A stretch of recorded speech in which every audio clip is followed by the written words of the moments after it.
Page 146 Tropical Isle, and it get an overwhelmed response from their trusted customer. Godrej ने दिखाया है कि हाँ आज जो मैंने लॉन्च किया है उसको कितना प्यार मिला है. सो 1800 जो छोटे साइजेस थे 3 BHK के वो मेजरली सोल्ड आउट हैं और जो 4 BHK में इन्वेंट्रीज अभी currently available. So let's go.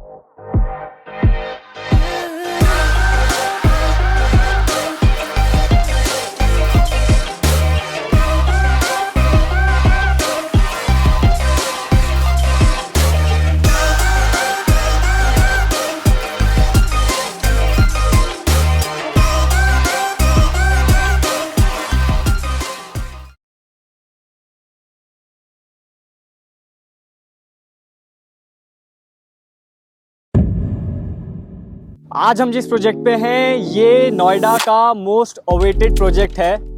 Project है Godrej Tropical Isle, sector 146 Noida. Bigger than ever. Hi नमस्कार, मेरा नाम है Tarun Aron and welcome back to our channel Fortune O9 States. आज हम आए हैं गोदरेज ट्रॉपिकल आइल कवर करने और इसी के साथ हम थोड़ा सा गोदरेज का बैकग्राउंड आप लोगों के साथ शेयर करेंगे. कुछ फैक्ट्स गोदरेज के बारे में बताएंगे और जो सैंपल है 4 BHK का 3250 स्क्वायर फीट वो आपको दिखाएंगे एंड थोड़ा सा डिस्कशन करेंगे आप लोगों की क्वेरीज जो हैं यहाँ पे डंप यार्ड से रिलेटेड और कॉरिडोर से रिलेटेड. उसके बिहाफ पे मैं आपको कुछ गोदरेज के फैक्ट्स बताऊँगा. सो आप लोगों को उससे आइडिया हो जाएगा कि गोदरेज क्या ब्रांड है और वो इतनी स्ट्रैटेजिक लोकेशंस क्यों चूज करता है अपने प्रोजेक्ट्स के लिए.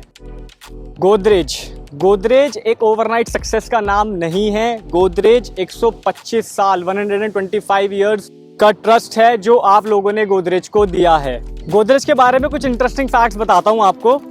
गोदरेज के पास एक लैंड है मुंबई में और मुंबई आपको पता है रियल एस्टेट इंडस्ट्री इंडिया की टॉप लीडिंग सिटीज में से एक है और उस लैंड की लगभग पूरे मुंबई का 10% उस लैंड का एरिया है जो 3400 एकर्स है. 3400 एकर्स गोदरेज वहाँ पे ओन करता है और उस लैंड की कॉस्टिंग की अगर हम बात करें आज की डेट से तो लगभग 4 लाख करोड़ की वो लैंड कॉस्ट है जो 1914 में सर फिरोजशाह गोदरेज जी ने खरीदी थी इन एन ऑक्शन.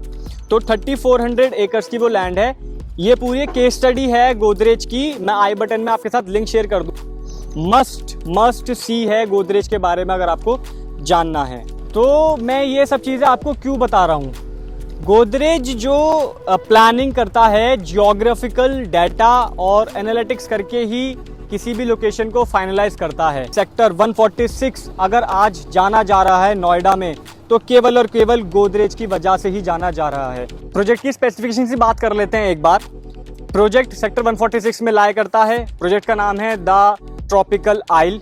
एक आइलैंड थीम पे ये बेस्ड है एंड हर बार की तरह गोदरेज कुछ नया ही लेके आता है आप लोगों के लिए. लाइफस्टाइल तो वो देता ही है.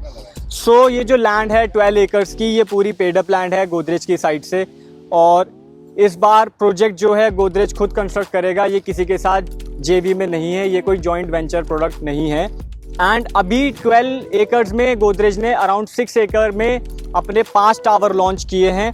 5 टावर्स में 3 BHK 4 BHK विद यूटिलिटीज के साइजेस रहेंगे. एंड आप लोगों को बता देता हूं एक बहुत इंटरेस्टिंग बात इस प्रोजेक्ट की. जुलाई 22 को 2023 में इस प्रोजेक्ट का रेरा आया था. आज हम हैं अगस्त 18 2023 में, लगभग 20 दिन और they are already sold out. उनका 3 BHK सोल्ड आउट है. मतलब जो छोटे साइजेस हैं 1800-2500 वाले सोल्ड आउट हैं. अब जो इन्वेंट्रीज अवेलेबल हैं वो बड़े साइजेस में अवेलेबल हैं विच इज 4 BHK. उसका सैंपल भी मैं आपको दिखाऊंगा 3250 square feet 4 BHK with servant का.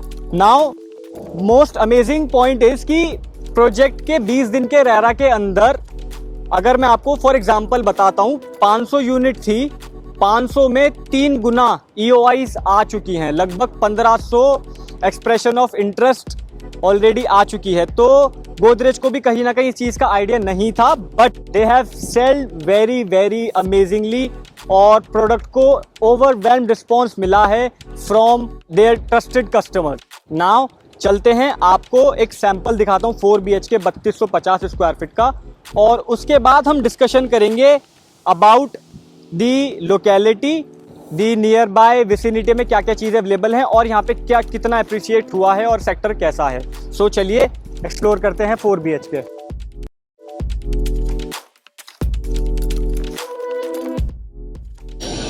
So this is 3250 square feet 4 BHK with servant के साथ, एंड विद एंट्री ये आपका लॉन्ग एक अच्छा फॉयर हो जाता है।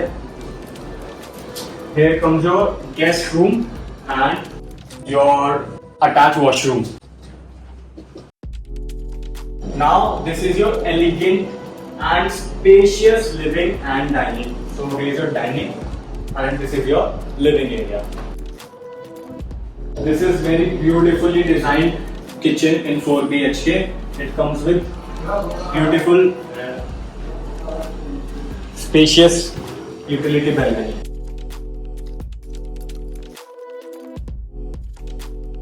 You can utilize this as your puja room, study room or your bar setup. Now this is your second room. This is again spacious. You can make it as a kids room, or it comes with the washroom which will be common from outside. Let's check the balcony. U shape. It starts from here and goes up to there. It's a very long running balcony.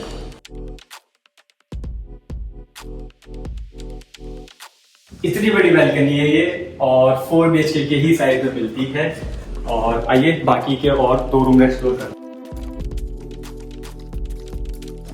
So 2 rooms आपके ये ऐसे हैं, layouts basically ये है। हमने वहां सामने से एंट्री की है तो आपका गेस्ट रूम, किचन और living and dining. Second room आपका ये आ जाता है। Now here are your 2 rooms. This is your third room. Spacious room है और ये इसका अटैच वॉशरूम है। एंड आपको 2 बड़ी बैल्कनीज मिलती हैं। सो ये आपकी कॉमन बैल्कनी है गेस्ट रूम से कनेक्टेड है, ये आपके लिविंग एरिया से कनेक्टेड है और आपके थर्ड रूम से कनेक्टेड है। एंड ये आपकी यूटिलिटी बैल्कनी होगी। You can set up your machine here, and इसकी कनेक्टिविटी सर्वेंट रूम से भी होगी। सो मैं आपको सर्वेंट रूम की एक्सेस बाहर से तो आपके अलग होगी ही, ये आपकी किचन से भी मिल जाती है, बट जस्ट फील कि सर्वेंट रूम भी काफी डिसेंट साइज का है। वार्डरोब की स्पेसेस भी है और वॉशरूम भी बहुत अच्छा डिसेंट। सो कैसा लगा आपको सैंपल? बहुत अमेजिंग इंटीरियर्स हैं, अच्छा बड़ा लेआउट है, एंड उसकी वो जो यू शेप वाली बैल्कनी है वो तो बहुत प्रीमियम होने वाली है। वहां से आपका व्यू जो एक्सप्रेसवे का होगा वो 1 in a million व्यू आप कह सकते हो आपको मिलेगा। एंड गोदरेज का बेस्ट पार्ट यही है कि गोदरेज हमेशा थीम बेस्ड प्रोजेक्ट बनाता है। गोदरेज ट्रॉपिकल आइल बिगर देन एवर क्यों है? सो गोदरेज के जितने भी नोएडा में प्रोजेक्ट्स हैं सब में बहुत अच्छी अच्छी थीम्स हैं। किसी में फॉरेस्ट है, किसी में सबसे अच्छा प्रीमियम क्लब हाउस है, और कहीं वाटर बॉडीज हैं, कहीं गोल्फ हैं। तो वो सारी चीज़ें गोदरेज ने इस प्रोजेक्ट में आपको एक जगह दे दी है। आपको यहाँ गोल्फ भी मिलता है, यहाँ आपको ओलंपिक से भी बड़ा स्विमिंग पूल मिलता है, and most premium club house जो 40,000 स्क्वायर फीट में बनेगा। एंड ऐसी ही एमिनिटीज सारी आपको यहाँ पे मिलेंगी। फॉरेस्ट, आइलैंड, वाटर बॉडीज, ये सारी अच्छी एमिनिटीज आपको यहाँ मिलने वाली हैं। So there is no doubt in that ये प्रॉपर्टी, ये प्रोजेक्ट लैंडमार्क बनेगा और आप लोगों के लिए एक अच्छा लाइफस्टाइल जो आप लोगों को एक्सपीरियंस कराएगा uber luxury living. And with that चलिए 146 का एक छोटा सा ओवरव्यू आपको देता हूं। सो अभी मैं हूं सेक्टर 146 में। ये आपकी सेक्टर रोड है, सेक्टर 146 की।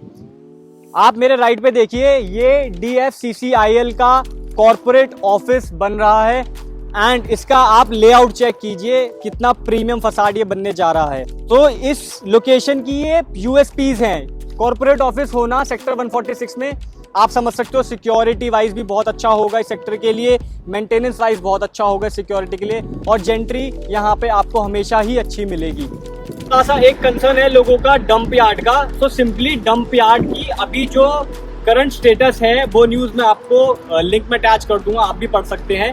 वैसे उस न्यूज़ में ये लिखा है कि डंप यार्ड की लोकेशन अभी फिक्स नहीं है। पहले भी ये सेक्टर जो 146 से पहले सेक्टर थे 44, 45 से हटके आगे आया था, और अभी भी ये परमानेंट डंप यार्ड नहीं है। इसकी लोकेशन यहाँ से बदलेगी।